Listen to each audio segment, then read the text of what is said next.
Doing good, doing good. All right, we got everything going and setting up. Fantastic. Yeah. Well, how was your day today? Yeah, today was a good day, I must say. How about you? Pretty good, pretty good. We are recovering from a pretty bad cold around here, so I'm sorry for being distant this week. I pretty much was like the hermit crab this week within my rock, within my shell, and only came out for sun today. I, yeah, I have days like that too. In fact, I'm a hermit out here in the woods too, so I can relate. Are we live or is this recorded for future publication? We are recording.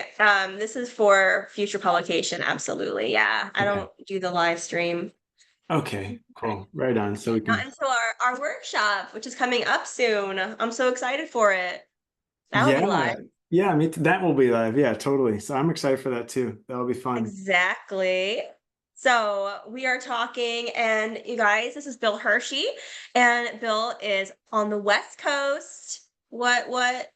We're on the East Coast. He's on the West Coast, and here we are.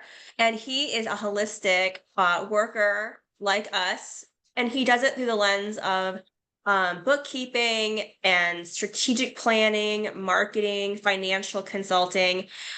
So it's a little bit of everything in the scope of business planning and business development. He's doing it through a holistic lens. And he's also has a lot of strengths in Ayurveda and a lot of passion for Ayurveda. So welcome to the show, Bill Hershey. Thank you, Laura. Royal Oak. Pleasure to be Yes, here with you and going on a little adventure with you here and your audience. So I'm happy to likewise. share just whatever may be of interest and value. I think we have a ton in common, just both coming from a holistic health background. And, I think we're both interested in business development and really empowering the folks that we serve to be more successful in their lives and in their business, ultimately helping the world heal in profound ways through the beautiful arts and modalities that we're offering. So, yeah, I'll take your lead here. I'm Absolutely. excited to see where we might go. Absolutely. And I love that you said it in this way of yes, we're trying to help people do better with and be better so that they can more people will be better. More people will be well.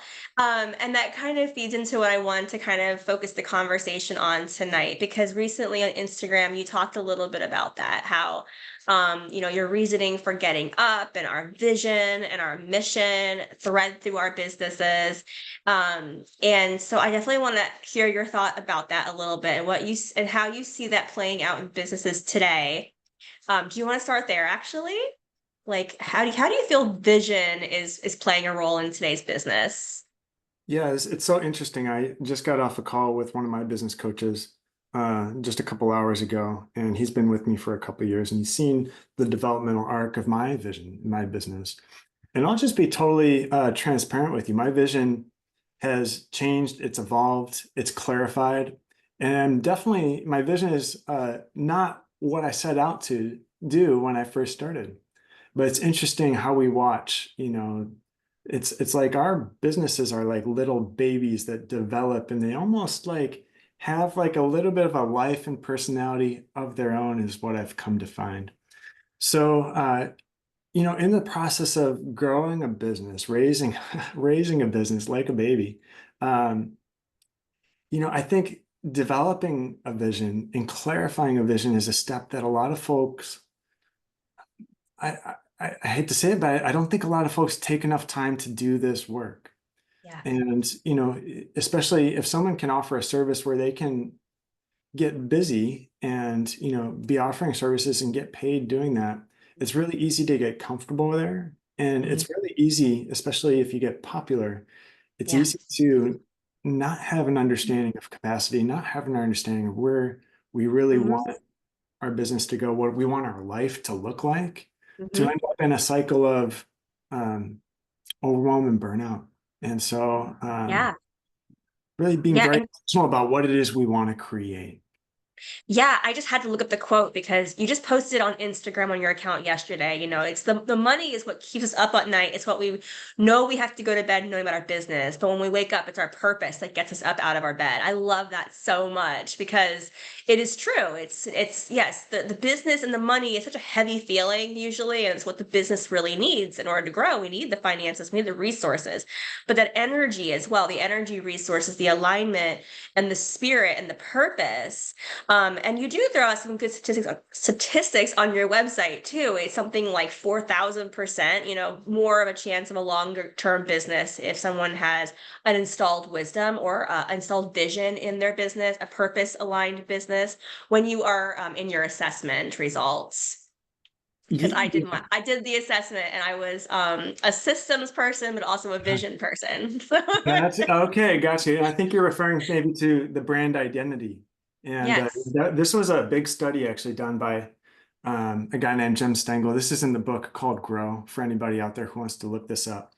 And that study shows it's actually businesses over, they did a 10-year, 11-year sample period, and businesses who are very clear on having like a brand purpose and Mhm. having that infused into the cultures of their companies outperform their competitors by like 8 to 900%, something in that round, Yeah. which is huge, Yeah.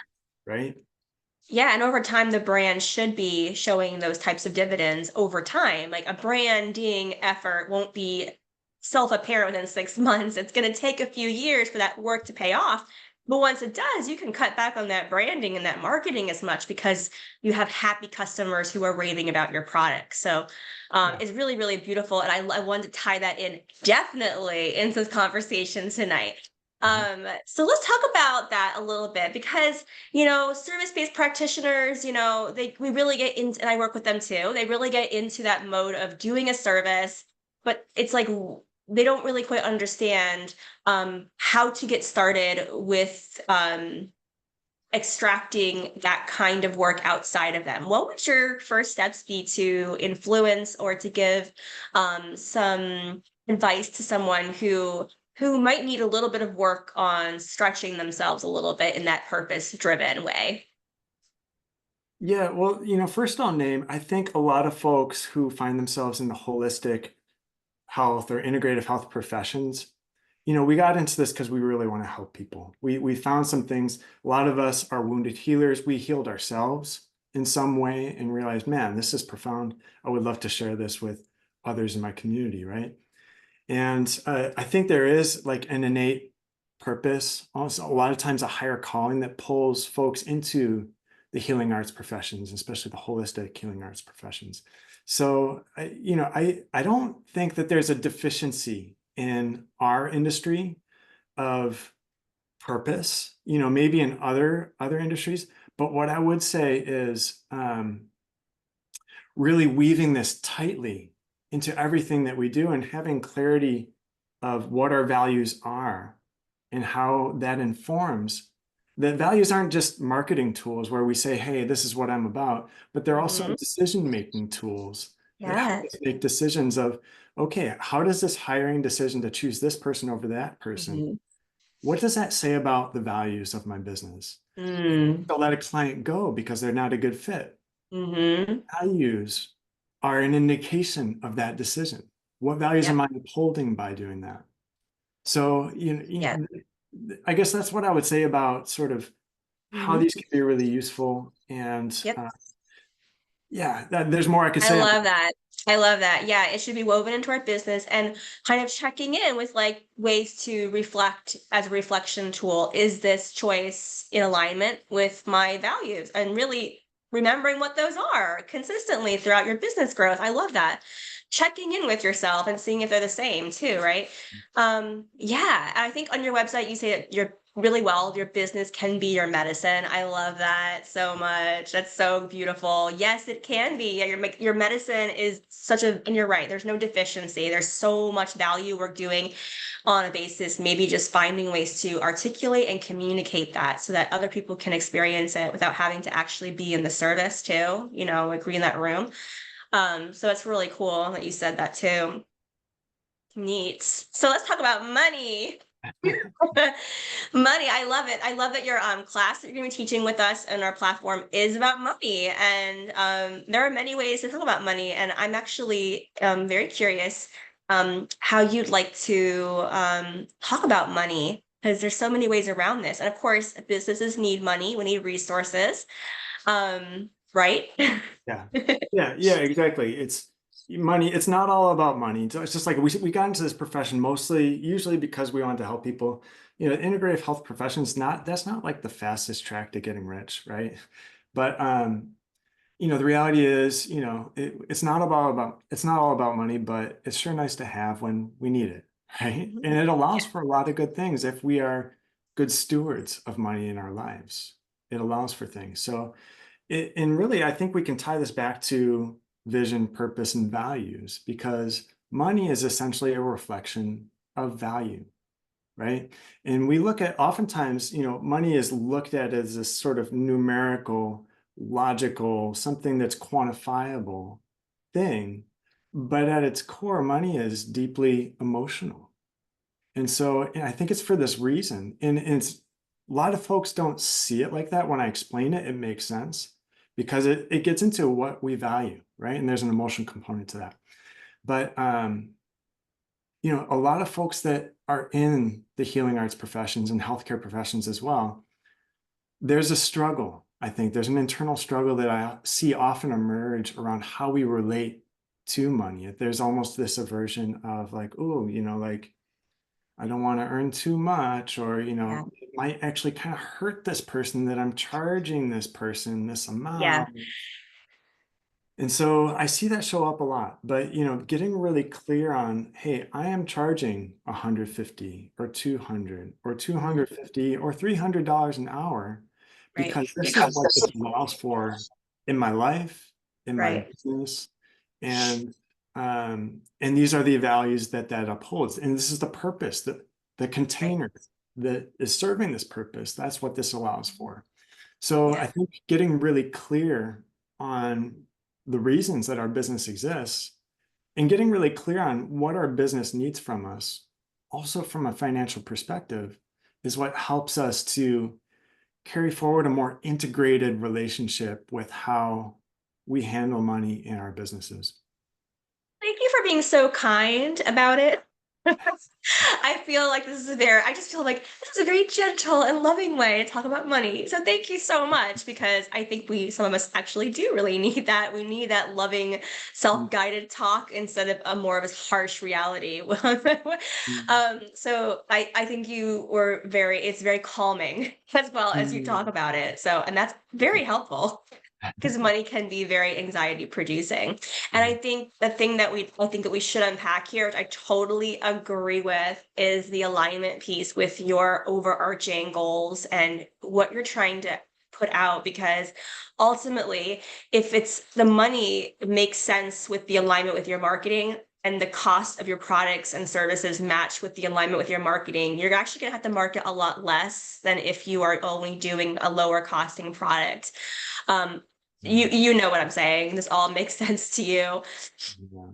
Yeah, I think what I hear you saying is really, figuring out, understanding how money moves in and out of your business and Yeah.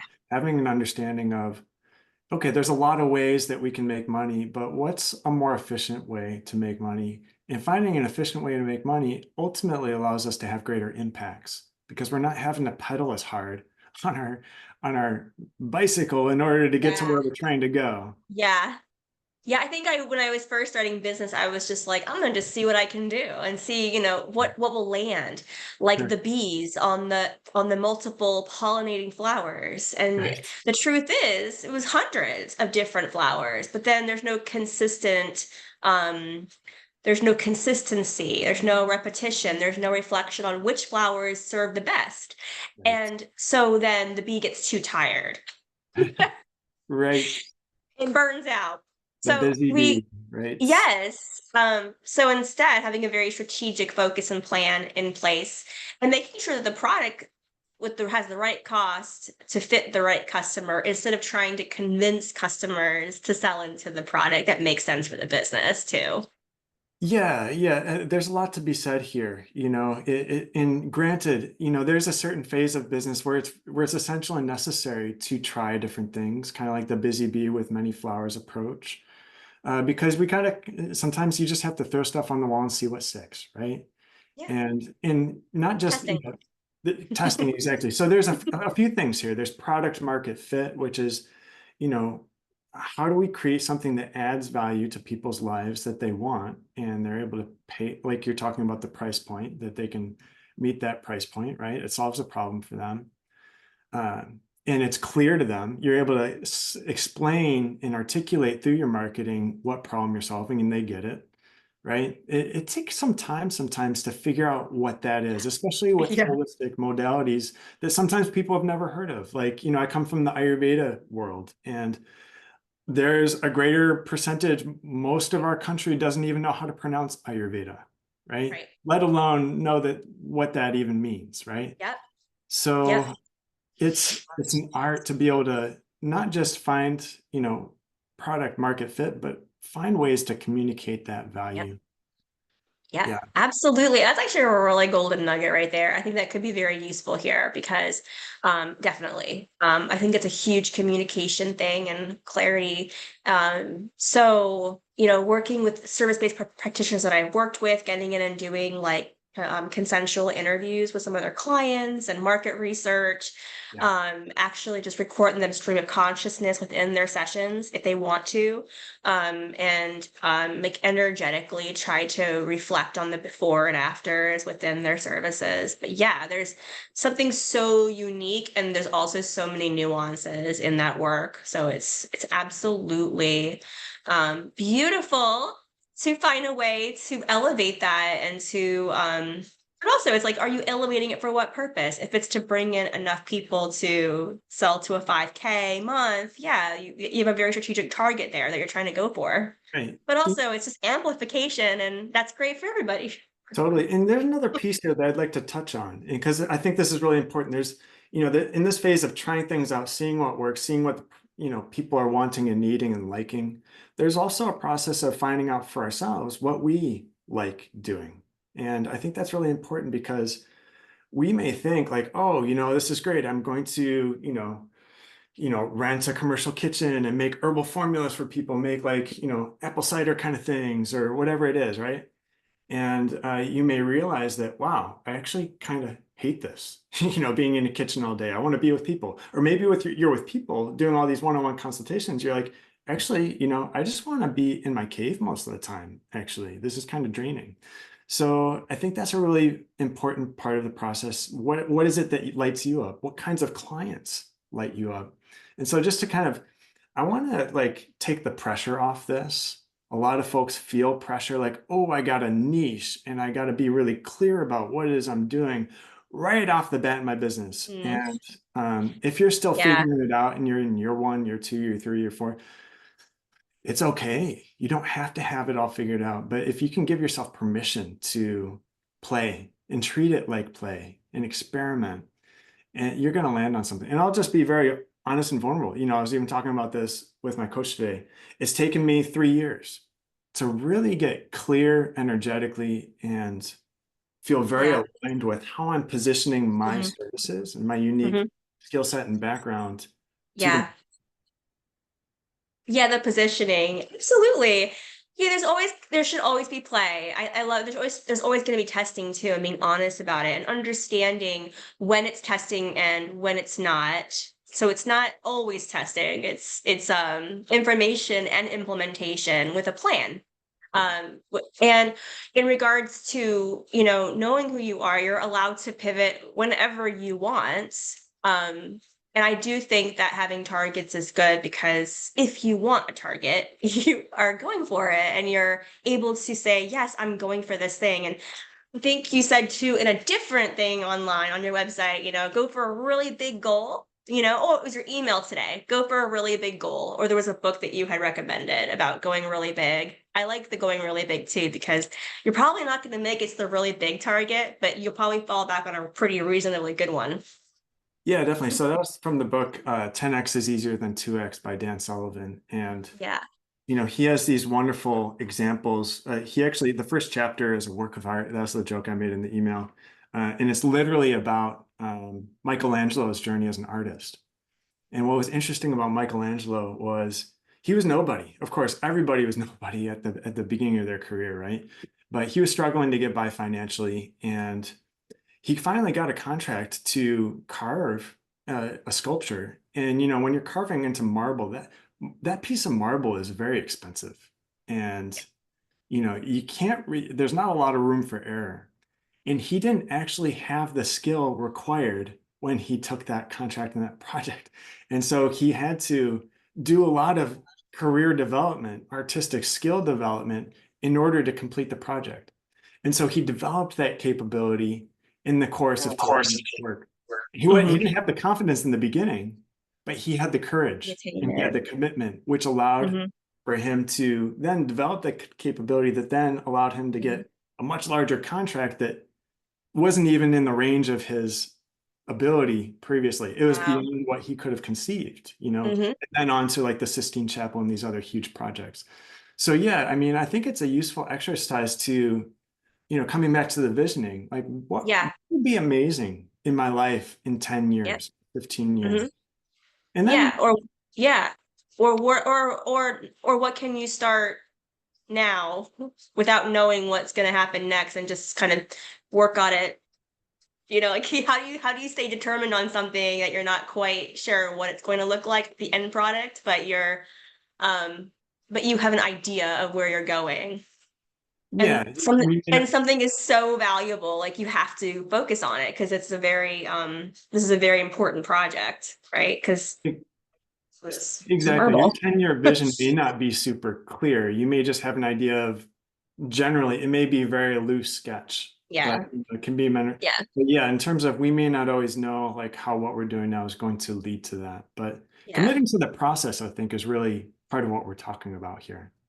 Well, yeah, I mean, there's commitment, there's determination. People usually get into something because there's an intensified pressure around something. So money, urgency, fixation, alleviation of the pain, or trying to reach pleasure, getting time back. So, different impulses. I would say that, impulses that are based on fear or scarcity, they are not as feeding or nourishing to the inner wells as if it was something that's based on seeking joy or seeking a detachment from the outcome. I would say that we should always seek that type of balance because sometimes you do need to have a little bit of urgency. We are adults. We have to put the due dates on our calendar, or else it's probably not going to get done, right? Yeah. Right, Bill? When we were like emailing us back and forth, okay, we have to have this checklist. Well, I Totally. don't like checklists at all. I hear you. But we just knew, cohesiveness. But at the same time, like, we can allow a little bit of joy just to be in the moment because we are determined to be present with each other in this conversation and allow things to come out naturally for our audiences, right? Like, so Yeah. yeah, like I think that's what we're saying too, is that like there's a lot of different um things at play when we're in relationship with our clients, with each other, with our team members, with ourselves in business. Yeah. And it's an orchestra, really. For sure. For sure. And a lot of it's an improvised orchestration. So, and some of it is structured. So, I think what we're talking about here, maybe I'll use this terminology to kind of layer on to the discussion. I often talk about structure and flow and how our business really needs to have like, we need to have a dynamic relationship with structure in our business and with flow. If we're overly structured, if we're overly like attached to doing things a very specific and certain way within a very specific timeline, that puts a lot of constraint and pressure, and sometimes it's not flexible enough for our business to really breathe and move in the way that it needs to move. Whereas if our business is too flowing and there's a lack of structure, Mhm. we can get too diffuse, and we may Mhm. not actually Nothing be able happens. to, Yeah. either nothing happens or things are a little too diffuse, or it may compromise our ability to deliver the impacts Yeah. that we're promising in our services. And so, Mhm. or even in the efficiencies and within, if we have teams, with Yeah. the efficiencies within the team. So, Yeah. I think it's a delicate balance. And really, my business name is kind of based on that structure, that principle of structure and flow, live stream business services. It That, sure is. It yeah. sure is. Even your logo explains that. I like that. Okay, I'm glad you got the logo right on. Yeah, thank Yes. you. With the waters of our business, the inner lymph, if we don't. There it is. Yeah.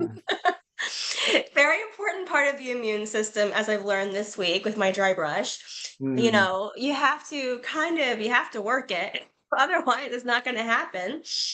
yeah. So, And the body is just a wonderful representation of these principles as well. They're in the body, there's a structure, there's a skeletal system, there's the muscular system, and then there's flow of the lymph and the blood.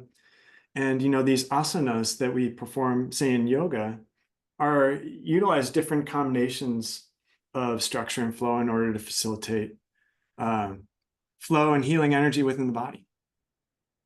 yeah. I So I think like to run off tangents. I hope that's not too much of a tangent. Well, no. And if I could just tie it up though with a big bow, because the thing that's coming into my head now is the fact that, like you said earlier, not everybody is right for the business. And so the stronger we are in this kind of self-guided discipline of our energies, so to speak, or at least aware of it to the point where we're able to kind of manipulate both these areas effectively, we're not going to be bringing in the wrong people at the wrong times. We're going to be really attracting in the right people for us, and also able to really serve everybody in the best way possible, right? Because I think that when we're pushy and we're trying to push through things too much and we're not quite in it for our right reasons, we sometimes force things that aren't right for the business at the time,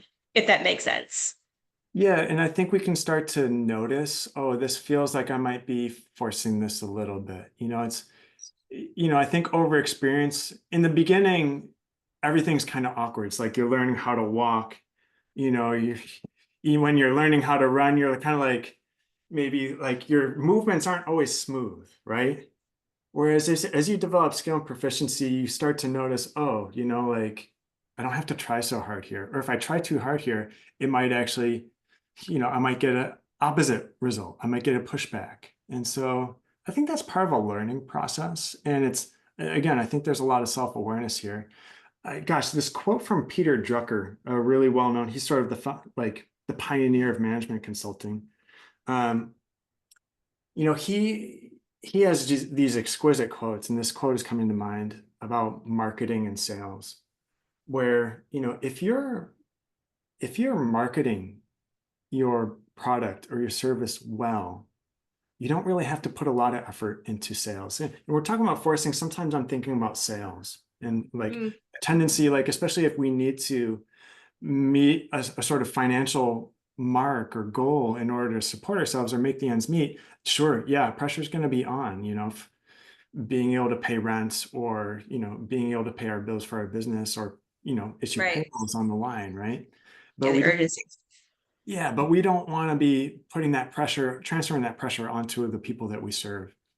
No, But no, no. Yeah. yeah, but the quote that it's beautiful that if we're marketing our services well, then very little effort has to go into sales because people will be already sold. They'll Yep. already understand the value and how it's solving a problem for them. So, Absolutely. uh, Absolutely. And even within the pressure of trying to hit those quotas, if we are energetically aligned enough and aware of kind of our shadows and our not shadows, we're going to be better at checking in with ourselves, even within those moments of tension. Because let's be honest, things do get difficult. I mean, you will at some point do need to make a bunch of phone calls in a day. I mean, it's going to happen. You are going to have to do a lot of uncomfortable tasks. We all have to. It's just something that has to happen. But and there's going to be moments of tension, even when you don't expect it to have moments of tension. Things can get complicated for no reason. But if you have that guiding compass, you're gonna be able to get through it no matter what. And that's kind of I think that's kind of the jam that I'm getting from this whole conversation is like a very philosophical approach to it. It doesn't have to be all about the money or the material. Make it yeah. about the spirit. Yeah, I think that's a component. There's a lot here, there's a lot to unpack, and I don't want to overgeneralize too much, but I can say, sometimes there are like pinch points in business, and I've had a few.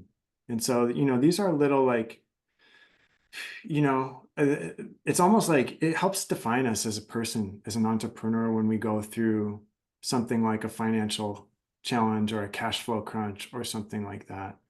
Yeah. And, I think the biggest thing is to bring talking about self-awareness, knowing kind of where we're at in our nervous system. Like, am I having a fight or flight reaction in my nervous system? Like, am I feeling that anxiety and pressure?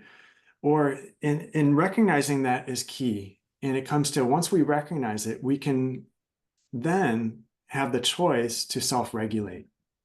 Yeah. Yeah. And this is key. If we know how to self-regulate through these challenging situations and emotions, we have a better chance of approaching the problem with an executive mindset that allows us Yeah. to think creatively and think outside of the box. And we might, once we're able to step into that executive mindset, we might be able to, you know, imagine or reach to the solution that is actually at, nearest at hand, that's going to help pull us out. But we lose imagination and the power to imagine, about the power to generate creatively when we're in that tough state of the nervous Well, system. that's why a lot of business owners need our services. Because I mean, I have clients who are still stuck in freeze or flight at certain stages, and we're working on through coaching to try to shift them out of that type of mentality where they're stuck. And so we help them recognize that they are, and then we're shifting out of that again and getting some progress. So it's why business owners need a lot of accountability and implementation more so than ever, really, because of what's going on and the overwhelm that we're all feeling. And pretty much we're overwhelmed because, again, we don't have that self-recognition of our nervous system. So Sure. um, Bill, thank you so much for coming on and doing this and giving my audience and your audience just some more in-depth look through the lens and perception of me to come out and talk about all the things that you're doing in life and in business. Well, it's such a joy to have this conversation with you. I look forward to continuing the dialogue in various And shapes and forms and venues. And yeah, yes, and we have our workshop coming up, and that is what date is that, Bill? that's going to be August 9th. And Okay. I think we have that scheduled for 2 o'clock Eastern. That's 11 o'clock Pacific. And Yes. confirming that that is indeed the case. East And Coast, West Coast, we got you. yeah, Yes. so And Bill, this is don't go anywhere because once I stop recording, we're gonna talk for a minute more about make sure we got the planning going. But yeah, anything else you want to add to this, Bill? Yeah, I'll just say that this workshop is called the Price is Right Workshop, Making Peace with Right. Making Money. And if you've ever struggled with how to price your services, we're going to give you some mindset exercises that are going to help you regulate your nervous system as you step into this sometimes uncomfortable territory. And we're also going to give you a practical tool that's very robust, that's going to help you see the interrelationship between where you need to be in your lifestyle, where you want to be in the capacity of clients that you serve per week, and what you likely may need to price your services at for different lifestyle tiers of how much money you would be bringing home from your business. So it's going to be fun. People love this So workshop. I've fun. got great feedback, so look forward to seeing anybody who comes. I Yeah, think you're going to get a lot of value, so thank you absolutely. so much. Great workshop. Yeah, can't wait. All right. Thank you. Yeah.